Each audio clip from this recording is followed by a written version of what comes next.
Hey, sports card collectors, investors, my collectibles friends, how are we doing today? It is Tuesday already. We're kind of moving through the week. I'm just waking up, so I just rolled out of bed. I grabbed a coffee, and I'm headed down to make my weekly hobby news video. For those that are new here, please subscribe, hit the notification bell. We've got daily content for the most part. There's some days I miss, but it's typically daily content on sports cards, on collectibles, personal finance, all tied into a nice big present with a bow on it. I don't know, whatever. The point is we come out with very consistent content, so you're going to want to be here to talk about stuff that maybe your regular friends just aren't that interested in. That's where we come in. This is our community here that we've built, and I like to speak with my audience, not at my audience. It's just been an absolute blast since I started this channel in March. So please hit that subscribe button and join up with us. All right, guys, we have football regular season coming to an end. I ended up coming in 4th place in my fantasy football league. I'm kind of bummed about it. I had a good running back core, too. I had James Conner, Nick Chubb, and Derrick Henry. Should have been able to get over the hump, but just faced some opposition that had like really high scores at the end of this season during the playoffs. So it is what it is. My New Orleans Saints are one of 3 teams in the NFC. The Seahawks and the Packers are all vying for that 1 seed, which is all important because it's the only seed this year that gets a bye. So I really don't care if they don't get that bye. I don't really care about home field advantage, being that no one's in the stands. But it's really, if you're seed 2 through 7, I'm not really worried about it because you don't get that bye and you don't, there's no real home field advantage. So it is what it is. So hopefully they get that 1 seed. If not, then let's let it roll. Let's get into the playoffs. All right, first big news of the NBA season. We actually thought the injury news could come from a guy like Zion that's had more of a history of it. But Ja Morant went down with an ankle injury last night. We're still trying to figure out kind of the severity of this injury. It looks like it's a sprained ankle, but we don't know how badly that could, how bad the sprain is and how long he's going to be out. And I've seen some speculation as far as cards go, what's it going to mean for his cards.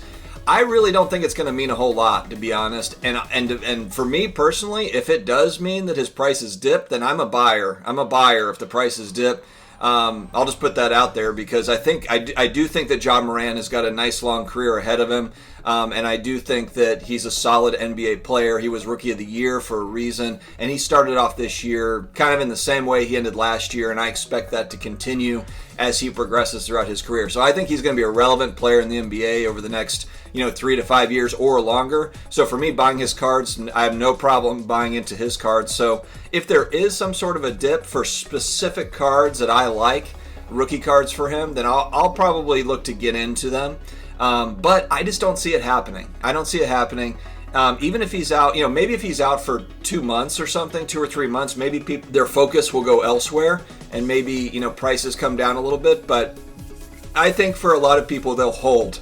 I think a lot of people will hold their Ja Morant and not sell. And I don't really blame them. If he's injured, unless you're trying to move into another player, another card, and you just need to kind of get that capital somewhere else, I just don't see the reason to really move out of him. So for me, and I only have 1 Ja Morant rookie card, I'm going to sit on it. I would like to have more Morant rookie cards, but just where that price point is, especially kind of with him starting up the season hot, for me personally, it hasn't been a great buying opportunity, so I haven't been. So this is a player where, kind of similar to last year, Zion got hurt last year. His prices were high, but when he got hurt and he didn't start the season, he was out for 3 months, his prices dipped. It wasn't a massive dip, but they dipped enough. And there's actually, and I saw a couple of, I think it was IG posts, but basically like some people went big into Zion on that dip, and they did really well in March, April timeframe in 2020 because he came back, played, his prices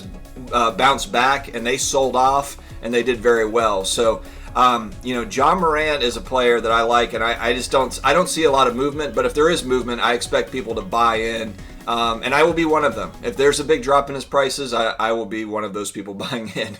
And as far as Morant is concerned, there was an article in Sports Collectors Daily that talked about how Morant just signed with Panini. This was right before Christmas time for a multi-year deal with Panini. So all the sports mem stuff, all of his autographs will all be through Panini, which Panini's already making a lot of products anyway. So, he's locked in, though. So he's got a multi-year deal. So all of the autographs and stuff that Ja Morant does will be through Panini.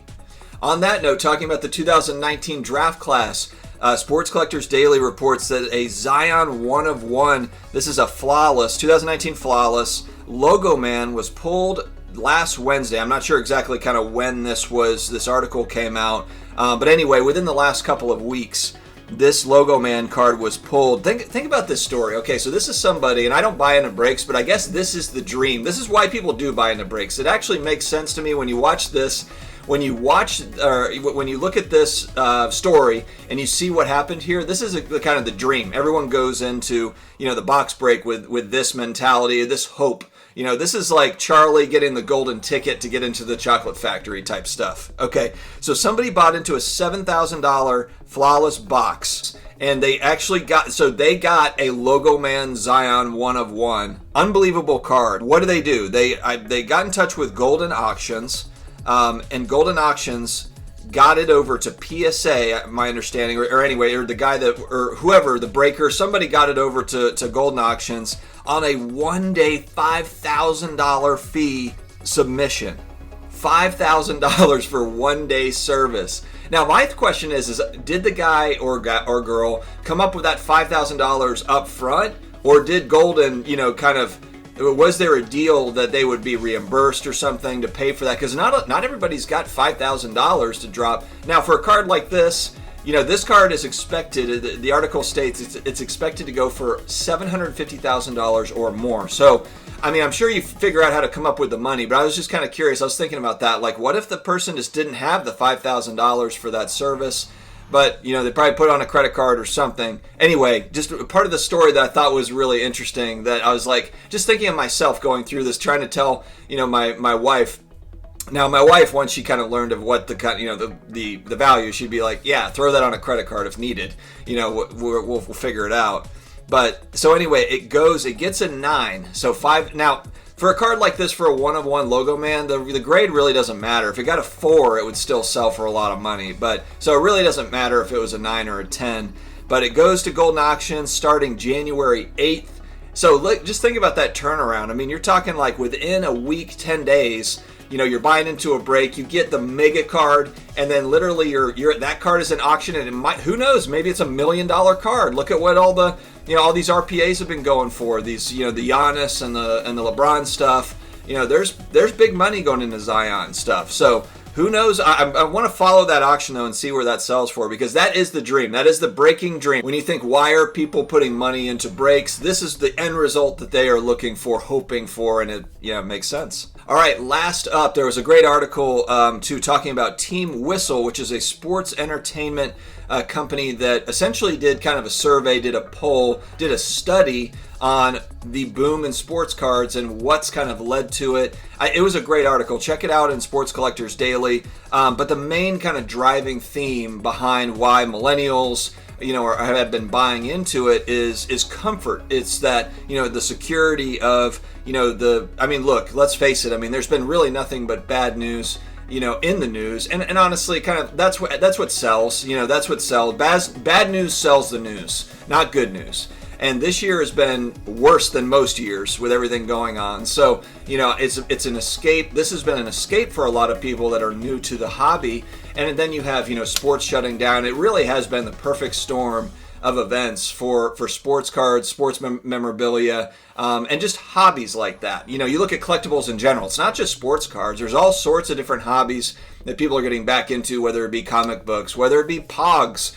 People are getting into all sorts of things that I've seen come up recently. I saw that where a guy was like, hey, you guys remember Pogs? I picked up some Pogs.